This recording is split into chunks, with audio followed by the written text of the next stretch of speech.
Welcome to Smart Remarks, where it's anarchy in the UK and beyond.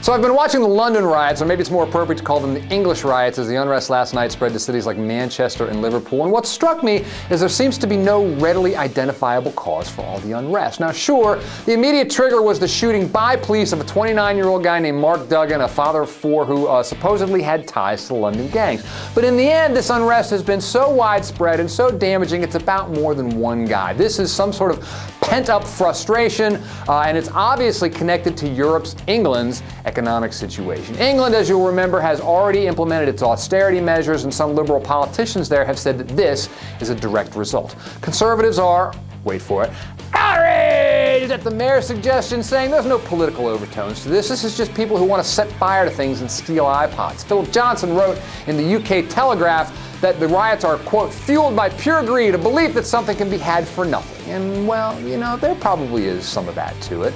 But there's a lot of other factors involved, and these are factors that aren't unique to England, which is to say that if you think something like this can't happen in America, think again. And indeed, some might say we're already seeing something much like it, albeit in a different form. If you've been watching the news, you've seen all the reports about flash mobs in cities like Chicago and Milwaukee and Philadelphia, groups of teens who assembled to rob a store or beat up people on some random city street. It's being called such a problem in Philadelphia that the mayor there, Michael Nutter, this week tightened a city curfew. Now young people will not be allowed out beyond 9 p.m. in Center City and some other areas of town.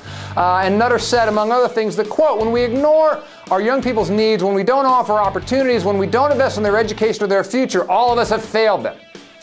And look, the lack of jobs and opportunity for city kids here and apparently in England, that is a huge issue. And I'd like to stand up here and tell you that it's the only issue, but it isn't. Hooliganism is undeniably a factor. There was a piece of video this past week of the London riots in which rioters actually robbed a kid who was sitting there on the ground, bleeding from his hands. Somebody helped him up, and then a couple guys rifled his backpack. And I don't care how downtrodden you are, if you steal from a bleeding, injured kid, you're scum.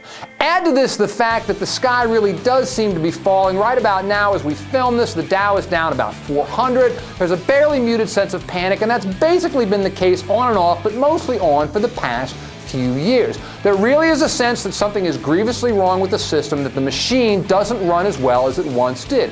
And for certain people in certain circumstances, that's going to mean every man for himself. So the question maybe isn't, why is this happening? Maybe the question is, why isn't it happening more often? And here's a little prediction for you. It will, and soon.